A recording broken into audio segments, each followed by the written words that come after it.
আমরা চিকিৎসকরা যেটা মনে করি যে ডিসেবিলিটি সম্বন্ধে অনেক কিছু জানি, আসলে কিছু জানি না। আমরা হয়তো শুধুমাত্র তার মেডিকেল রিহ্যাবিলিটেশনের জায়গাটুকু জানি, কিন্তু তার সোশ্যাল রিহ্যাবিলিটেশন, তার ইকোনমিক রিহ্যাবিলিটেশন, এই জায়গাগুলি আমরা আসলে কিছু জানি না। ডাক্তারদের আমাদের কারিকুলামের মধ্যে তখন ছিল না, এখনও নাই। পাশ করে এসে যখন ক্লিনিকে কাজ করা শুরু করলাম, সেই সময়টায় বেশ কিছু চ্যালেঞ্জ ছিল, নতুন ডাক্তারদের যে সমস্ত চ্যালেঞ্জ থাকে। আসলে চিন্তা করছিলাম যে স্পেশালাইজেশন কিসে করব, এগুলি নিয়ে তখনও কিন্তু আমি খুব শিওর ছিলাম না। এর মধ্যে একটা পেপারে একটা অ্যাডভার্টাইজমেন্ট দেখলাম যে একটা international NGO non clinical interested ডাক্তারকে খুঁজছে তাদের ডিসেবিলিটি প্রোগ্রাম শুরু করার জন্য। ডিসেবিলিটি নিয়ে কাজ করার জন্য যেহেতু বাংলাদেশে কোনো ম্যানুয়াল নেই, এই ম্যানুয়ালটা তৈরি করতে হবে। অ্যাপ্লাই করলাম এবং কিভাবে যেন চাকরিটা হয়েও গেল আর কি। মানে খুব মজার ব্যাপার যে 135 জন ক্যান্ডিডেটের মাঝখান থেকে কোনো রকমের মামা চাচা না ধরে নিজের যোগ্যতায় একটা চাকরি পেয়ে গেলাম আর কি। 3 মাসের একটা প্রবেশন পিরিয়ড। আমার মামি কাজ করতেন একটা এনজিওতে, তাকে জিজ্ঞেস করলাম যে প্রবেশন পিরিয়ড মানে কি। উনি বললেন যে 3 মাস পরে ওরা তোর একটা পরীক্ষা নিবে, নিয়ে তারপরে সিদ্ধান্ত নিবে তোকে রাখবে কি রাখবে না। তো আমারও খুব স্ট্রাইক করলো যে আমি ক্লিনিক্যাল প্রফেশন থেকে চলে আসছি একটা ডেভেলপমেন্ট প্রফেশনে,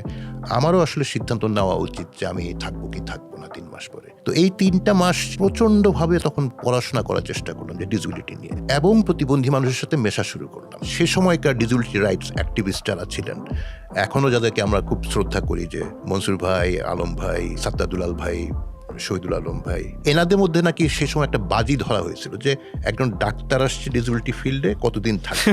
হ্যাঁ, ম্যাক্সিমাম এটা ছিল যে 6 মাস, যে এই লোকটা 6 মাস পরে আবার ডাক্তারি ফিল্ডে চলে যাবে। সেটা ছিল 94 সাল। এখন আমি খুব বড় করে বলতে পারি যে 32 বছর ধরে এই ফিল্ডেই থেকে গেছি আসলে। আচ্ছা, উনাদের তো অনেক টাকা তাহলে।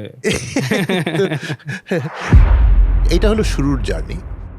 Watch the full episode on our YouTube channel.